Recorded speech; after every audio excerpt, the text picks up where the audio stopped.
जय श्री राम, जय श्री राम। पार्वती जी ने कहा, नाथ कृपा अब गयु विसादा, सुखी भयु प्रभु चरण प्रसादा। हे नाथ, आपकी कृपा से अब मेरा विषाद जाता रहा है और आपके चरणों के अनुग्रह से मैं सुखी हो गई हूँ। अब मोहि आपन किंकरि जानी, यद्यपि सहज जन नारी अज्ञानी।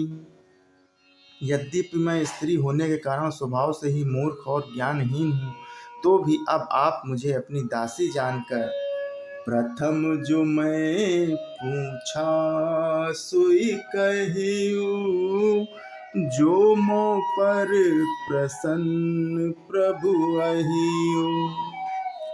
राम ब्रह्मा चिन्मय अविनाशी, सर्वरहित सब उरपुरवासी।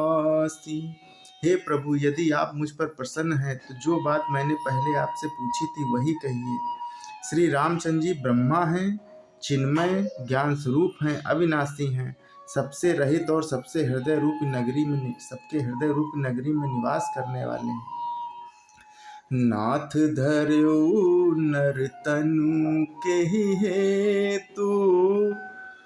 हे नाथ, उन्होंने मनुष्य का शरीर किस कारण से धारण किया? मोहि समुझाई कहु ब्रस केतु। हे धर्म की ध्वजा धारण करने वाले प्रभु, या मुझे समझा कर कहिए। उमा वचन सुनि परम विनीता, राम कथा पर प्रीत पुनीता। या मुझे समझा कर कहिए। पार्वती के अत्यंत नम्र वचन सुनकर और श्री रामचंद्र जी की कथा में उनका विशुद्ध प्रेम देखकर ये हर से का मारि तब शंकर सहज सुजान, बहुविधि उमहि प्रशंसी पुनि बोले कृपा निधान। तब कामदेव के शत्रु स्वाभाविक ही सुजान कृपा निधान शिव जी मन में बहुत ही हर्षित हुए और बहुत प्रकार से पार्वती जी की बड़ाई करके फिर बोले कि सुन शुभ कथा भवानी, रामचरित मानस विमल, कहा भुसुंडी बखानी सुना बिहग नायक गरुण। हे पार्वती, निर्मल रामचरित मानस की वह मंगलमयी कथा सुनो जिसे काक भुसुंडी ने विस्तार से कहा और पक्षियों के राजा गरुण जी ने सुना था। सो संवाद उदार जेहि विधि भा आगे कहब, सुनहु राम अवतार चरित परम सुंदर अनघ। वह श्रेष्ठ संवाद जिस प्रकार हुआ वह मैं आगे कहूँगा। अभी तुम श्री रामचंद्र जी के अवतार का परम सुंदर और पवित्र पाप नाशक चरित्र सुनो।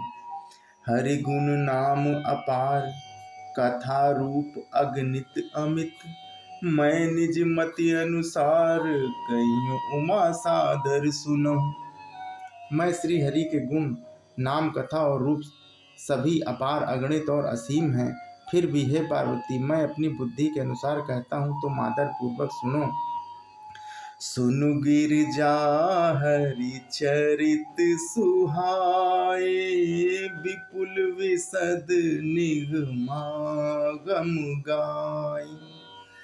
हरि अवतार हे तुझे ही होई, इतिमिथम कहीं जाई न सोई।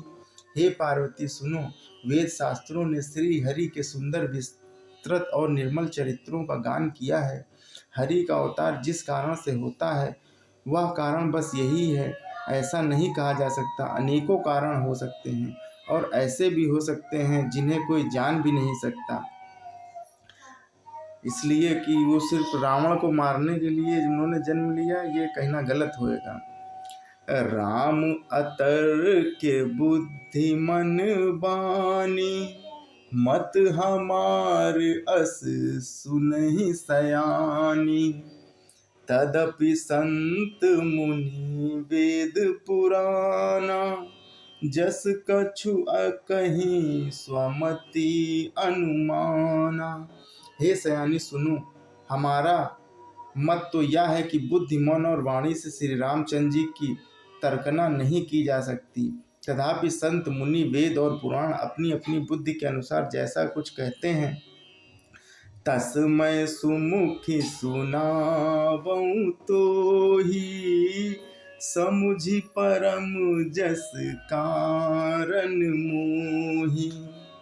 जब जब हुई है धर्म के हानि, बाढ़ई असुर अधम अभिमानी। और जैसा कुछ मेरी समझ में आता है हे सुग्रीव, वही कारण मैं तुमको सुनाता हूँ। जब जब धर्म का ह्रास होता है और नीच अभिमानी राक्षस बढ़ जाते हैं, करहि अनीति जाय नहीं वरनी, सीधहि विप्र धेनु सुर धरनी। तब तब प्रभु धरि विविध शरीरा, हरहि कृपा निधि सज्जन पीरा। और वे ऐसा न्याय करते हैं जिसका वर्णन नहीं हो सकता है, तथा ब्राह्मण, गौ, देवता और पृथ्वी कष्ट पाते हैं। तब तब वे कृपा निधान प्रभु भांति भांति के दिव्य शरीर धारण कर सज्जनों की पीड़ा हरते हैं।